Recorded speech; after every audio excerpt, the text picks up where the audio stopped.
Hello friends, आज आपण ऐकणार आहोत राम जन्माची गोष्ट।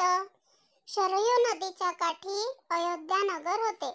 तेथे दशरथ राजा राज्य करीत होता। त्याला 3 राण्या होत्या, कौसल्या, सुमित्रा व कैकेयी। दशरथ पराक्रमी होता।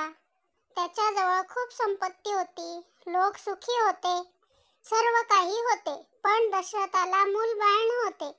त्यामुळे स्वतः दशरथ राजा व त्यांच्या राण्यांना फार दुःख होई।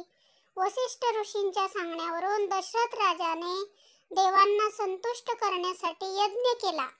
यज्ञात आहुती पडू लागल्या। यज्ञातून प्रजापत्य नावाचा तेजस्वी पुरुष बाहेर आला।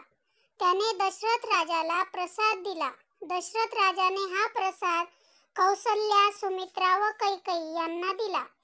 पुढे योग्य वेळी त्यांना सुंदर तेजस्वी मुले झाली।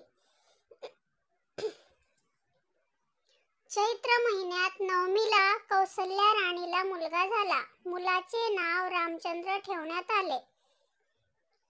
सुमित्रेला 2 मुलगे झाले। त्यांची नावे लक्ष्मण